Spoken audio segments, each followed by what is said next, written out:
Karnataka crime ನ್ಯೂಸ್ಗೆ ಸ್ವಾಗತ. ನಾನು ನಿಮ್ಮ ಕೃಷ್ಣಮೂರ್ತಿ. ಬಾಬಾ ಸಾಹೇಬ್ ಅಂಬೇಡ್ಕರ್ ಅವರಿಗೆ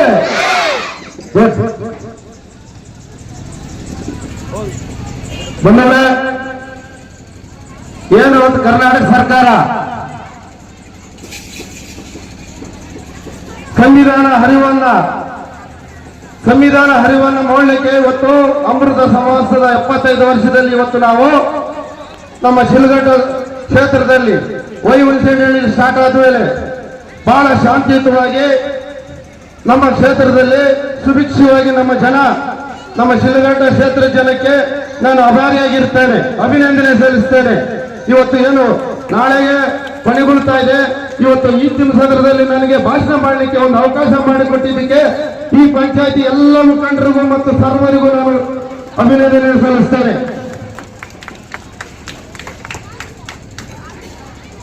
ಏನಿವತ್ತು ಅಂತಾರಾಷ್ಟ್ರೀಯ ಮಟ್ಟದಲ್ಲಿ ನಮ್ಮ ಸಂವಿಧಾನ ಯಾವ ರೀತಿ ಇದೆ ಅಂತ ಹೇಳಿ ಬಾಬಾ ಸಾಹೇಬ್ ಅಂಬೇಡ್ಕರ್ ಅವರು ಬರೆದಿರ್ತಕ್ಕಂಥ ನಾನು ಅದನ್ನೇ ಓದ್ತೀನಿ. ಅಂತಾರಾಷ್ಟ್ರೀಯ ಪ್ರಜಾಪ್ರಭುತ್ವ ದಿನದಂದು ಸಂವಿಧಾನ ಶಿಲ್ಪಿ ಬಾಬಾ ಸಾಹೇಬ್ ಅಂಬೇಡ್ಕರ್ ಅವರ ಪ್ರಜಾಪ್ರಭುತ್ವದ ಕುರಿತಾದ ಒಂದು ಹೇಳಿಕೆಯನ್ನು ಒಮ್ಮೆ ಮರೆಸೋಣ. ರಕ್ತಪಾತವಿಲ್ಲದೆ ಸಾಮಾಜಿಕ ಮತ್ತು ಆರ್ಥಿಕ ಬದಲಾವಣೆಗಳನ್ನು ತರುವಂತ ವ್ಯವಸ್ಥೆಯ ಪ್ರಜಾಪ್ರಭುತ್ವದ ಎನ್ನುವ ಮೂಲಕ ಮಂತ್ರದೊಂದಿಗೆ ನಮ್ಮ ಸಂವಿಧಾನವನ್ನು ರಚಿಸಲಾಗಿದೆ. ಅಂತಾರಾಷ್ಟ್ರೀಯ ಪ್ರಜಾಪ್ರಭುತ್ವ ದಿನದಂದು ಸಂವಿಧಾನ ಪೀಠಿಕೆಯನ್ನು ಸಾಮೂಹಿಕವಾಗಿ ವಚನ ಮಾಡುವ ವಿಶೇಷ ಕಾರ್ಯಕ್ರಮವನ್ನ ಕರ್ನಾಟಕ ಸರ್ಕಾರ ಹಮ್ಮಿಕೊಂಡಿದೆ.